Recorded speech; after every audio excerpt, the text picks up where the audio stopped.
বাংলার জমিন হলো মুসলমানের জমিন। আর এই বাংলার জমিনে যদি বিশ্বনবীর নামে কখনো কটূক্তি করা হয়, কোনো মুসলমান যদি ঘরে বসে থাকে, মুসলমান যদি ইন্টারনেটের মাধ্যমে হোক, সশরীরে হোক প্রতিবাদ না করে, মুসলমানের শরীরে যদি আগুন না জ্বলে, তাহলে ধরে নেওয়া হবে ওটা মুসলমান নয়, ওটা হলো টাটকা মুনাফিক। কথা বলো মুসলমান ঠিক কিনা? আমার অবমাননাকারীরা রক্ষা পাবি না, মানি না, মানব না, মানতে পারি না আল্লাহ রাসূলের অবমাননা। আলোচনায় বিষয় হলো জাকাতের গুরুত্ব ও তাৎপর্য এবং জাকাত না দেওয়ার ভয়ঙ্কর পরিণতি, যেটা কোরআন এবং হাদিসে বর্ণিত হয়েছে। আমি আপনাদের খেদমতে কোরআনুল কারীমের সর্ববৃহৎ সূরা সূরাতুল বাকারার 43 নম্বর আয়াত তেলাওয়াত করেছি এবং বুখারী মুসলিম থেকে একটি হাদিস তেলাওয়াত করেছি। আসুন আমরা আয়াতে কারিমার আলোকে তাফসীরের ভিতরে চলে যাই। আল্লাহ রাব্বুল আলামিন বলছেন, ওয়া আকিমুস সালাহ, নামাজকে কায়েম করো। নামাজ কায়েম করা কার নির্দেশ? আমার মুসল্লিদের অ্যাক্টিভ হওয়া লাগবে, জোরে বলা লাগবে, কার নির্দেশ? আল্লাহর নির্দেশ। যত জায়গায় আল্লাহ তাআলা নামাজের কথা বলছেন, নামাজের পরেই আল্লাহ রাব্বুল আলামিন জাকাতের তাগিদ দিয়েছেন। অর্থাৎ নামাজ ছাড়া জাকাত, জাকাত ছাড়া নামাজ, অর্থাৎ একটা বাদ দিয়ে আরেকটার কোনো মূল্য নাই। কেউ যদি মনে করে আমি জাকাত দেব না, শুধু নামাজ পড়বো, ও ব্যক্তি মুসলমান না। কথা বলেন, ওই ব্যক্তি মুসলমান না। কেউ যদি মনে করে আমি শুধু জাকাত দেব, নামাজ পড়বো না, ওই ব্যক্তি মুসলমান না। আল্লাহ পাকের বিধান যেগুলো ফরজ করা হয়েছে, সব ফরজের সমান মর্যাদা। একটা ফরজও কেউ যদি অস্বীকার করে, সে কাফের হয়ে যাবে। সে কি হয়ে যাবে? কাফের হয়ে যাবে। আল্লাহ পাক বলছেন, ওয়া আকিমুস সালাতা ওয়া আতুজ যাকাতা ওয়ারকাউ মা'আর রাকিঈন। আল্লাহ রাব্বুল আলামিন পবিত্র কুরআনুল কারীমের ভেতরে সূরাতুল বাকারার মধ্যে বলে দিলেন, বান্দারে, দুনিয়াতে তোমরা যা কিছু আমল করো শুধুমাত্র আমি রব্বুল আলামিনকে খুশি করবার জন্যই করো। আর আমি রব্বুল আলামিন তোমাদেরকে খুশি হয়ে জান্নাতের ঘোষণা দেব। কিন্তু তার পূর্বে কিছু কথা তোমাদেরকে বলে নিতে চাই। কিছু বিধান তোমাদেরকে আমি দিয়েছি, এই বিধান যদি তোমরা পরিপালন করো, এই বিধান যদি তোমরা পালন করো, তাহলে আমি রব্বুল আলামিন কিয়ামতের ময়দানে খুশি হয়ে জান্নাতের ঘোষণা দিয়ে দেব। সুবহানাল্লাহ। আল্লাহ রাব্বুল আলামিন বলেন, বান্দারে, ওয়াকিমুস সালাহ, পৃথিবীর জমিনে সর্বপ্রথম তোদের কাজ হলো আকিমুস সালাহ, নামাজ কায়েমের আন্দোলন করবি, নিজে নামাজ পড়বি এবং অন্যদেরকে পড়াতে হবে। আইনটা কার? আরো জোরে বলা লাগবে। আল্লাহ রাব্বুল আলামিন বলেন, নামাজকে কায়েম করা লাগবে, নামাজকে প্রতিষ্ঠা করা লাগবে। এরপরে আমি রব্বুল আলামিনের ঘোষণা হলো ওয়া আতুজ যাকাত, যাকাত আদায় করা লাগবে। আসুন আমরা জেনে নেই যাকাতটা আসলে কাকে বলে। জাকাত শব্দটা হলো আরবি একটা শব্দ। জাকাতের এটা এক বচন, বহু বচনে জাকাওয়াতুন। এর আবিধানিক অর্থ হলো বৃদ্ধি পাওয়া। সুবহানাল্লাহ পড়ে। জাকাতের মানেই হলো সম্পদ বাড়িয়ে যাওয়া। অর্থাৎ জাকাত যে আদায় করবে তার সম্পদ বাড়িয়ে দেবে। ওয়াদা করছে কে? আল্লাহ তাআলা বলছে। জাকাতের একটা অর্থই হলো বৃদ্ধি পাওয়া। জাকাতের আরেকটা অর্থ হলো পবিত্র হওয়া। কি হওয়া? পবিত্র হওয়া। অর্থাৎ জাকাত যদি কেউ দিয়ে দেয়, তার সম্পদ থেকে ময়লা পবিত্র হয়ে যায়। যতদিন সে জাকাত না দেবে ওই সম্পদ ময়লাযুক্ত হবে। হালাল পথে ইনকাম করছে, হালাল পথে ইনকাম করে হালাল টাকা সে ভোগ করতে পারবে না যতক্ষণ না ওই টাকার জাকাত সে প্রদান করবে।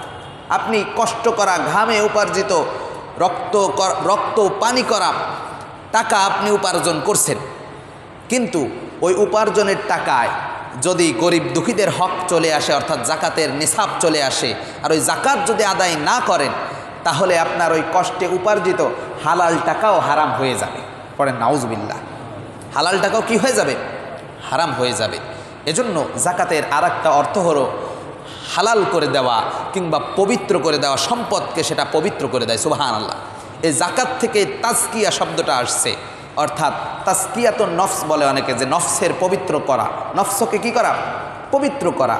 জাকাতের মাধ্যমে সম্পদকে পবিত্র হয়, সম্পদকে পবিত্রকরণ করা হয়। আমার ভাইরা, শরীয়তের পরিভাষায়, একদম সংক্ষিপ্ত পরিভাষায় যদি আমি বলতে চাই, জাকাতটা হলো আল্লাহর সন্তুষ্টির জন্য, খেয়াল করে শুনবেন, জাকাতের সংজ্ঞাটা হলো আল্লাহর সন্তুষ্টির জন্য বা আল্লাহর সন্তুষ্টির উদ্দেশ্যে শরীয়ত কর্তৃক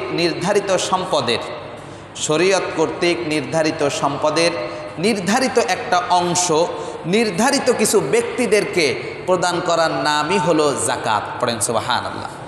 অর্থাৎ সব সম্পদ আপনাকে দিতে বলে নাই, সব সম্পদ আপনাকে দিতে বলে নাই। 7.5 ভরি স্বর্ণ যদি কারোর থাকে বা 52 তোলা রৌপ্য যদি কারোর থাকে বা তার সমপরিমাণ অর্থ যদি কারোর কাছে মৌজুদ থাকে, তাহলে ওই সম্পদ থেকে আপনার 2.5% শতকরা 2.5 টাকা, 100 টাকায় কয় টাকা? 2.5 টাকা আপনার কি দিতে হবে? জাকাত দিয়ে দিলে ওই সম্পদ আপনার পবিত্র হয়ে গেল। সুবহানাল্লাহ। এই জাকাত শুধুমাত্র যে টাকারই জাকাত আছে বিষয়টা এমন না, ব্যবসায়ী পণ্যের জাকাত আছে, আমরা যারা খেতে ফসল বুনন করি ফসলের জাকাত আছে, ঠিক আছে? এই জন্য আমার প্রিয় ভাইয়েরা, আমরা আসুন এর বিস্তারিত একটু জানার চেষ্টা করি যে দিলে কি উপকার আর না দিলে কি ভয়ঙ্কর পরিণতি আমাদের জন্য অপেক্ষা করতেছে।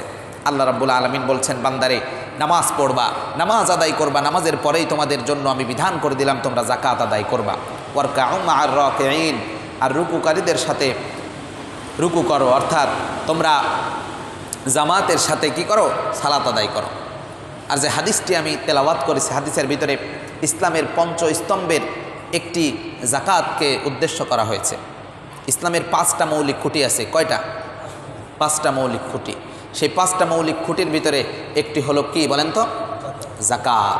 আমার প্রিয় ভাইয়েরা, এই জাকাতটা এত বড় একটা বিধান, যেই বিধানের ব্যাপারে আসুন আমরা হাদিসের গুরুত্ব কতখানি একটু শুনে আসি।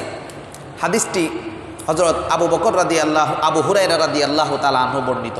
তিনি বলেন, নবী করিম সাল্লাল্লাহু আলাইহি ওয়াসাল্লাম যখন দুনিয়ার বুক থেকে ইন্তেকাল করলেন, মনোযোগ দিয়ে শুনবেন কথাটা, ডিরেক্ট হাদিস বলতেছি। বিশ্ব নবীজি যখন দুনিয়ার বুক থেকে ইন্তেকাল করলেন, চলে গেলেন, তখন তারপর আবু বকর রাদিয়াল্লাহু তাআলা আনহু খলিফা নির্বাচিত হলেন। প্রথম খলিফাকে আবু বকর রাদিয়াল্লাহু তাআলা আনহু। আমার ভাইয়েরা, বিশ্ব নবীজি রাহমাতাল লিল আলামিন যখন দুনিয়ার বুক থেকে চলে গেলেন, আল্লাহ রাব্বুল আলামিন যখন তার হাবিবকে উঠিয়ে নিলেন, পরবর্তী মুহূর্তে জনগণের দায়িত্ব পেলেন হযরতে আবু বকর সিদ্দিক রাদিয়াল্লাহু তাআলা আনহু। হযরতে আবু বকর রাদিয়াল্লাহু তাআলা আনহুর শানে হাদিসের ভেতরে বলা হয়েছে, আরহামু উম্মতি বি উম্মতি আবু বকর। বিশ্ব নবীজি বলেছেন, আমার উম্মতের ভেতরে সব থেকে রহম দিলওয়ালা মানুষ হলো আবু বকর। আবু বকরের থেকে নরম হৃদয়ালার লোক আমার উম্মতের ভেতরে নাই। কথাটা কার? বিশ্ব নবীজির, রাসূল সাল্লাল্লাহু আলাইহি সাল্লামের কথা। আমার উম্মতের ভেতরে আবু বকরের মতো এত রহম দিলওয়ালা মানুষ আর নাই, সে আবু বকর রাদিয়াল্লাহু তাআলা আনহু। আবু বকর রাদিয়াল্লাহু তাআলা আনহুর শাসন আমলে কিছু লোক কুফরি করল, ইসলাম থেকে ফিরে চলে গেল। তাদের ধারণা ছিল নবীজি যখন মারা গিয়েছে ইসলামও মনে হয় বিলুপ্ত হয়ে গিয়েছে, ইসলামও মনে হয় ধ্বংস হয়ে গিয়েছে। পড়েন না নাউজুবিল্লাহ। এজন্য তারা পুনরায় কুফরিতে ফিরে গেল, পুনরায় কাফের হয়ে গেল। হযরতে আবু বকর রাদিয়াল্লাহু তাআলা আনহু তাদের জন্য জিহাদের ঘোষণা দিলেন। হযরতে ওমর এই কথা শুনে হযরতে আবু বকর রাদিয়াল্লাহু তাআলা আনহুকে বললেন, ওগো আবু বকর, আপনি কিভাবে তাদের বিরুদ্ধে যুদ্ধ করতে পারেন? অথচ আল্লাহর রাসূল বলেছেন, উমিরতু আন উকাতিলান নাস হাত্তা ইয়াশহাদু আল্লা ইলাহা ইল্লাল্লাহ। আমি তাদের বিরুদ্ধে যুদ্ধ করার জন্য, আমি মানুষের বিরুদ্ধে যুদ্ধ করার জন্য অবতীর্ণ হয়েছি যতক্ষণ না তারা সাক্ষ্য দেবে লা ইলাহা ইল্লাল্লাহ। লা ইলাহা ইল্লাল্লাহর সাক্ষ্য দেওয়ার পরেও আপনি কিভাবে তাদের বিরুদ্ধে যুদ্ধ ঘোষণা করতে পারেন? হযরতে আবু বকর রাদিয়াল্লাহু তাআলা আনহু বললেন, অবশ্যই আমি যুদ্ধ করব, অবশ্যই আমি যুদ্ধ করব। যারা মুহাম্মদ সাল্লাল্লাহু আলাইহি ওয়াসাল্লাম বেঁচে থাকাকালীন একটি ছাগলের রশি পরিমাণ পর্যন্ত জাকাত দিত, আমি আবু বকরের সময় এসে যারা একটি ছাগলের রশি পরিমাণ অর্থাৎ সামান্য পরিমাণ টাকা যাকাত দিতেও যারা অস্বীকার করবে, আল্লাহর বিধানকে অমান্য করার জন্য, আল্লাহর এই ফরজ বিধানকে অমান্য করার জন্য আমি আবু বকর তাদের বিরুদ্ধে জিহাদের ঘোষণা দিয়ে দিলাম। পড়েন না আল্লাহু আকবার। আমি আবু বকর তাদের বিরুদ্ধে জিহাদের ঘোষণা দিয়ে দিলাম। যে আবু বকরকে আল্লাহর রাসূল সাল্লাল্লাহু আলাইহি ওয়াসাল্লাম বলেছেন আমার উম্মতের ভিতরে সব থেকে নরম ব্যক্তি, সব থেকে রহম দিলওয়ালা ব্যক্তি হলো আবু বকর, কখনো কারোর সঙ্গে চোখ গরম করে কথা বলে নাই। তার মানে বোঝা গেল পৃথিবীর সব থেকে নরম দিলওয়ালা ব্যক্তিও আল্লাহর বিধানের ব্যাপারে এতটা শক্ত ছিলেন। হযরতে ওমর বলেন, আবু বকর রাদিয়াল্লাহু তাআলা আনহু যখন যাকাতের এই বিধানের কথা বর্ণনা করতেছিলেন, যাকাতের এই বিধানের ঘোষণা যখন দিচ্ছিলেন, জিহাদের ঘোষণা দিচ্ছিলেন, আমার মনে হচ্ছিল হযরতে আবু বকরের চোখ দিয়ে যেন গরম আগুন বের হচ্ছে। পড়েন না সুবহানাল্লাহ। এখান থেকে আমরা বুঝতে পারি নরম হবে মুসলমান মুসলমানের প্রতি, কিন্তু যখন ইসলামের উপরে আঘাত চলে আসবে, যখন ইসলামের উপরে আঘাত চলে আসবে, আল্লাহর উপরে আঘাত চলে আসবে, আল্লাহর রাসূলের উপরে যখন আঘাত চলে আসবে, পৃথিবীর ভিতরে সব থেকে নরম মানুষটাও যেমন গরম হয়ে গিয়েছিলেন, আবু বকর যেমন ওমরের ভূমিকা যখন পালন করেছিলেন, আমাদেরও সেই ভূমিকা পালন করার দরকার আছে না নাই? আমার প্রিয় ভাইরা, আপনাদের খেদমতে আমি জানাতে চাই, কিছুদিন পূর্বের ঘটনা, বাংলাদেশের এক কুলাঙ্গার, নাম তার রাখাল রাহা, এই শয়তানটা বিশ্বনবীজির চরিত্র নিয়ে কথা বলেছে। যুগে যুগে শাতেমে রাসূল, এটা বাংলার জমিনেই আজকে বেশি দেখা যাচ্ছে। কিছু হইলেই তারা রাসূলের চরিত্র নিয়ে প্রশ্ন তুলে, ইন্টারনেটের কল্যাণে হোক, হাদিসের কিতাবের সম্প্রসারিত হওয়ার কল্যাণে হোক, এখন সবাই জানে যে বিশ্বনবী কেমন মানুষ ছিলেন। খ্রিস্টানরা পর্যন্ত আপনার এই যে মাইকেল এইচ হার্ট, এই লোকটা একজন খ্রিস্ট বিজ্ঞানী ছিল, একজন দার্শনিক ছিলেন। ইনি 100টা মনীষীদের জীবনী নিয়ে বই লিখেছেন, যার ভিতরে সর্বপ্রথম 100টা মনীষীর ভিতরে সর্বোত্তম মানুষ হিসেবে প্রথমে যার জীবনী তিনি কোট করেছেন, সেটা হলো অন্য কেউ নয়, মুহাম্মাদুর রাসূলুল্লাহ সাল্লাল্লাহু আলাইহি ওয়াসাল্লাম। আমার প্রিয় ভাইয়েরা, খ্রিস্টানরা পর্যন্ত স্বীকৃতি দিয়েছে, ওই জামানার আরবের লোকেরা পর্যন্ত হযরত আয়েশা রাদিয়াল্লাহু তাআলা আনহুর এবং বিশ্বনবীজির বিবাহ নিয়ে প্রশ্ন তোলে নাই। কেননা তখন এটা স্বাভাবিক বিষয় ছিল, কেননা মেয়েদের যৌবনটা আসে আপনার 9 বছরের আগ মুহূর্তেই, এটা একটা স্বাভাবিক বিষয়। এটা নিয়ে তৎকালীন আবু জাহেল, উতবা, সাইবা পর্যন্ত কোনো প্রশ্ন তোলে নাই। কিন্তু বাংলার জমিনে নতুন নতুন কিছু বলদের আবিষ্কার হয়, বাংলার জমিনে নতুন নতুন কিছু মূর্খর অবৈধ সন্তান, জারজ সন্তানের আবিষ্কার হয়। এরা নিজেদেরকে বিজ্ঞানী প্রমাণ করার জন্য, নিজেদেরকে সম্ভ্রান্ত ঘরের লোক হিসেবে প্রমাণ করার জন্য আমার আপনার কলিজার টুকরা বিশ্ব নবীজির নামে এরা অপবাদ রচনা করে। শাতেমে রাসূলের একটাই বিধান, ওদের কোনো তওবা কবুল করা হবে না। ওদের একটাই বিধান, সেটা হলো সবার সামনে দাঁড় করিয়ে ওদের কল্লা কেটে ফেলাই দিতে হবে। পড়েন আল্লাহু আকবার। শাতেমে রাসূলের কোনো ক্ষমা নাই। আজকে রাখাল রাহা প্রকাশ্যে তওবা করেছিল, বাংলার জমিনের আলেম উলামারা একটু রহমের দৃষ্টিতে দেখেছিল যে রাখাল রাহাকে আমরা ক্ষমা করে দিলাম। কিন্তু এই রাখাল রাহার বিচার না করার কারণে কিছুদিন পূর্বে নয়, গতকালকে আমাদের এক বোন আসিয়া যখন ধর্ষণের শিকার হয়ে মারা গেল, তখন আর এক কুলাঙ্গার ব্যক্তি, নামটা তার মুসলমানের নাম, কিন্তু সে বলা শুরু করলো যে 8 বছরের আসিয়াকে ধর্ষণ করা হলো, ধর্ষণের ধকল সহ্য করতে না পেরে সে মারা গেল। তাহলে 9 বছরের আয়েশা রাদিয়াল্লাহু তাআলা আনহুর কি অবস্থা হয়েছিল? পড়েন না নাউজুবিল্লাহ, পড়েন না নাউজুবিল্লাহ। আমি বলে দিতে চাই, বাংলার জমিন হাজী শরিয়াতুল্লাহর জমিন, বাংলার জমিন ইখতিয়ার উদ্দিন মোহাম্মদ বিন বখতিয়ার খলজির জমিন, বাংলার জমিন লালন শাহের জমিন না। কথা বলেন, বাংলার জমিন কোনো হিন্দুর জমিন না, বাংলার জমিন হলো মুসলমানের জমিন। আর এই বাংলার জমিনে যদি বিশ্বনবীর নামে কখনো কটূক্তি করা হয়, কোনো মুসলমান যদি ঘরে বসে থাকে, মুসলমান যদি ইন্টারনেটের মাধ্যমে হোক, সশরীরে হোক প্রতিবাদ না করে, মুসলমানের শরীরে যদি আগুন না জ্বলে, তাহলে ধরে নেওয়া হবে ওটা মুসলমান নয়, ওটা হলো টাটকা মুনাফিক। কথা বলো মুসলমান ঠিক কিনা? আমার প্রিয় ভাইরা, আমরা বলে দিতে চাই, রাখাল রাহা হোক কিংবা তার উত্তরসূরি হোক, যারাই রাসূলের নামে কলঙ্ক দিবে তারা বাংলার জমিনে স্থান পাবে না। কথা বলেন, বাংলার জমিনে ওরা স্থান পাবে না। কেননা আল্লাহর রাসূলের অবমাননা মুসলমান মেনে নিতে পারে না। মানি না, মানব না, মানতে পারি না আল্লাহ রাসূলের অবমাননা। সবাই বলেন, ইন্টারনেটে যাবে এটা। মানি না, মানব না, মানতে পারি না আল্লাহ রাসূলের অবমাননা। হায়রে অবমাননাকারীরা রক্ষা পাবি না। রক্ষা পাবে ওরা? হায়রে অবমাননাকারীরা রক্ষা পাবি না। মানি না, মানব না, মানতে পারি না আল্লাহ রাসূলের অবমাননা। বাংলার বীর মুসলমান জেগে উঠেছে, লেজ গুটিয়ে নাস্তিকীদের পলাতে হবে। কথা বলেন, বাংলার বীর মুসলমান জেগে উঠেছে, লেজ গুটিয়ে নাস্তিকীদের পলাতে হবে, নইলে মোরা করব তোদের কবর রচনা। ঠিক কিনা? নইলে মোরা করব তোদের কবর রচনা। মানি না, মানব না, মানতে পারি না আল্লাহ রাসূলের অবমাননা।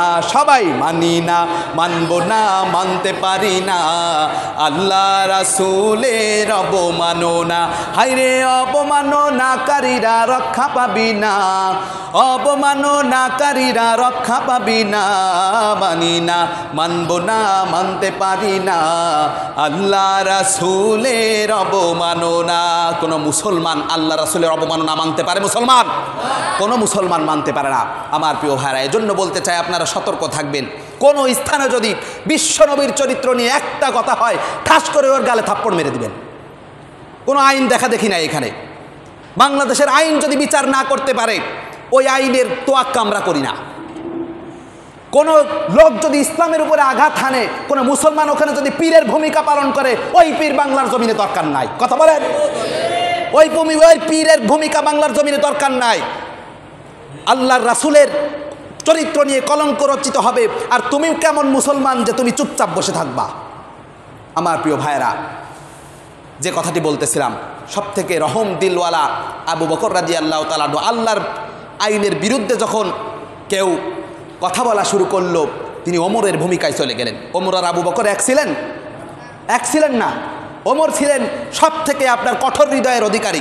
ইসলামের বিরুদ্ধে কোনো শক্তি যদি আসতো, অথচ ওমরের চোখ দেখলে পায়খানা করে দিত একদম। অথচ ওমরের মতো বীর বাংলার জমিনে এখনো পর্যন্ত আসে নাই। আমার প্রিয় ভাইয়েরা, সে আবু বকর রাদিয়াল্লাহু তাআলা আনহু ইসলামের বিরুদ্ধে যখন কোনো আইন রচনা করতে লাগলো, মানুষ ওমরের ভূমিকায় চলে গেলেন। তার মানে বুঝিয়ে দিয়েছেন, তুমি নরম হৃদয়ের অধিকারী হইতে পারো, কিন্তু ইসলামের বিরুদ্ধে যদি কোনো স্লোগান হয়, তখন ওই সকল নরম হৃদয়ের অধিকারী হয়ে বসে থাকতে চলবে না, তখন ওমরের ভূমিকায় চলে যেতে হবে। ঠিক কিনা? আমার প্রিয় ভাইয়েরা, এজন্য বলছিলাম, যাকাত এমন একটা বিধান, যে বিধান যদি কেউ দিতে অস্বীকার করে, তাহলে আল্লাহ রাসূল সাল্লাল্লাহু আলাইহি ওয়াসাল্লাম নন, শুধুমাত্র আল্লাহ রাসূলের সাহাবীরা যুগ যুগ ধরে আমাদেরকে দেখিয়ে গিয়েছেন কিভাবে যাকাত আদায় করতে হয়। অনেকে সম্পদ কমে যাবে এই ভয়ে যাকাত দিতে চায় না। সম্পদ কমে যাবে এইভাবে কি করে না, যাকাত দিতে চায় না। আহারে, কিন্তু আল্লাহ পাক রব্বুল আলামিন সুন্দর একটা কথা আমাদেরকে বলে দিয়েছেন। আল্লাহ রব্বুল আলামিন বলেন, বান্দারে, যাকাত তোমরা দিতে চাও না, সম্পদ কমে যাবে এই ভয়ে তোমরা যাকাত দাও না, কিন্তু আমি রব্বুল আলামিন তোমাদেরকে একটা ঘোষণা শোনাই, দেখো তো কেমন লাগে। আল্লাহ রব্বুল আলামিন বলেন, ওয়ামা আতাইতুম মির রিবান লিয়ারবুয়া ফি আমওয়ালিন নাস ফালা ইয়ারবু ইনদাল্লাহ ওয়ামা আতাইতুম মিন যাকাতিন তুরিদুনা ওয়াজহাল্লাহ ফাউলাইকা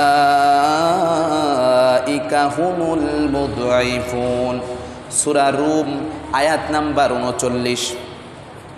আল্লাহ রাব্বুল আলামিন বলছেন, বান্দারে, দুনিয়ার বুকে তোমরা সুদ খাও, সুদে টাকা লাগাও, কি জন্য আমি জানি না, মনে হয় আল্লাহ কি জানে না? জানে আল্লাহ? আল্লাহ বললেন, বান্দারে দুনিয়ার বুকে তোমরা সুদ খাও, যেন সুদের কারণে তোমাদের টাকা বৃদ্ধি পেয়ে যায়, টাকা তোমাদের যেন বেড়ে যায়।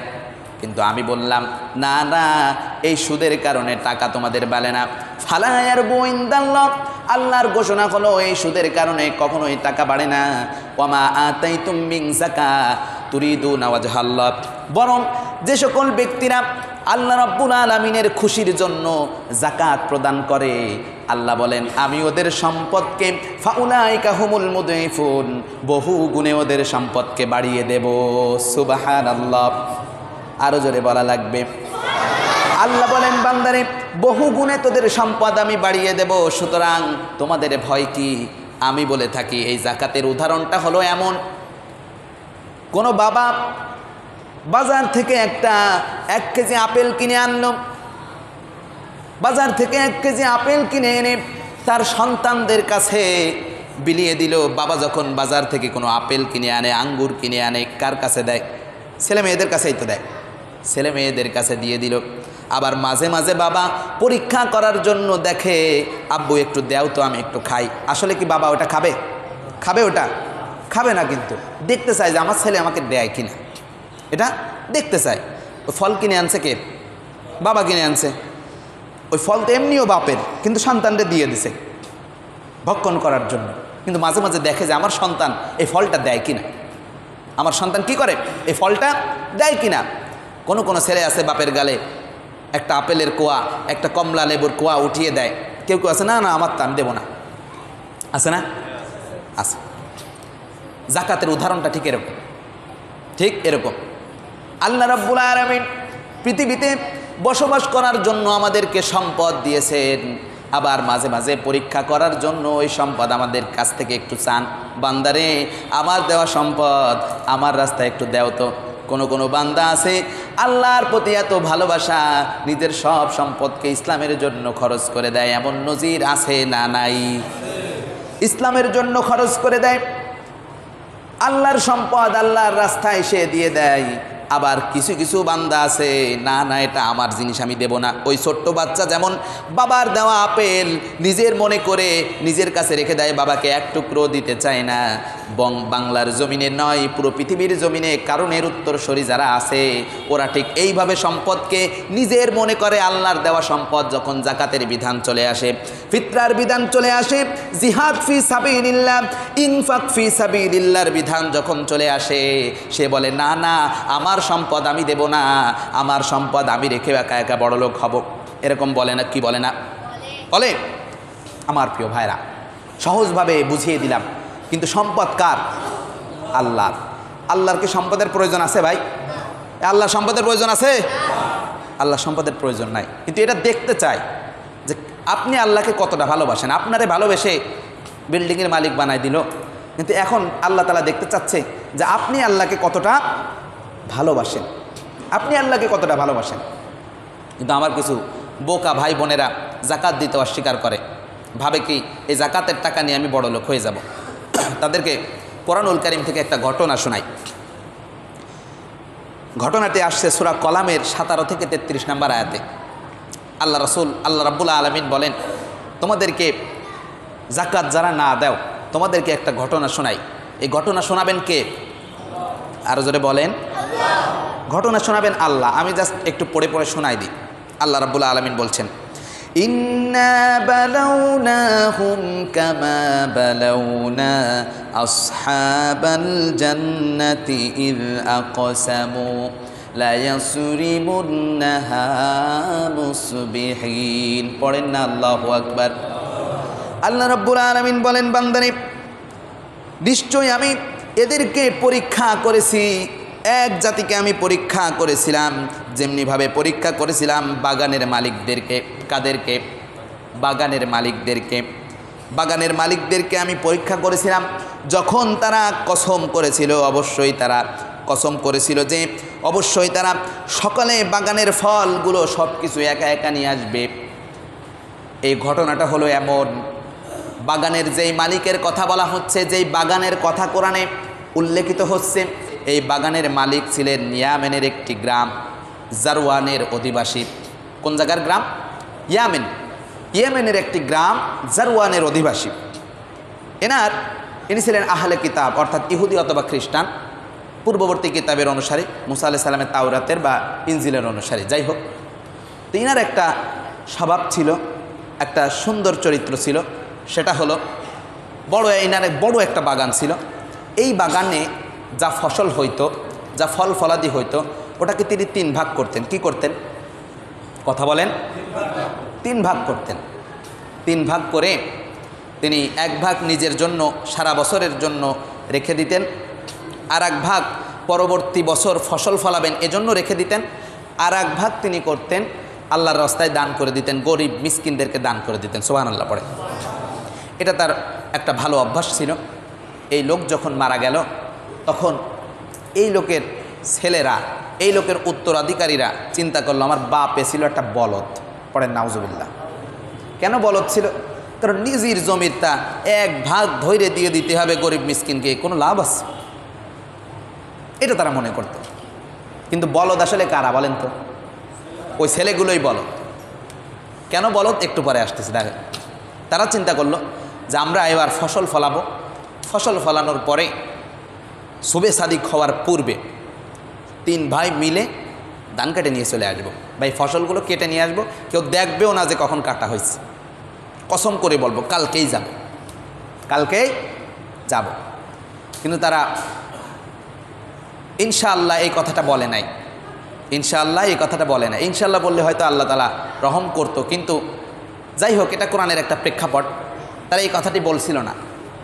তারা যখন ফসল কাটতে গেছে ভোরবেলায়, গিয়ে দেখে কি মাঠ পুরো খালি। কি মাঠ পুরো খালি, কিচ্ছু নাই ওই মাঠে, বিঘে বিঘে সম্পত্তি, কিচ্ছু নাই। কি ঘটনা? সবাই বলতেছে কি আমরা মনে হয় ভুল পথে চলে আসছি। সবাই বলল আমরা মনে হয় ভুল পথে চলে আসছি। কিন্তু একজন ভাই বলল না না, ভুল পথে চলে আসো নাই, এটাই হলো আমাদের জমি। আমি তোমাদেরকে বারবার বলেছিলাম ইনশাল্লাহ বলো, আল্লাহর রহমতে বলো, আর এই সব কুচক্রি কাজবাজ করো না। আমার আব্বা যেভাবে বন্টন করতেন সেভাবেই বন্টন করো।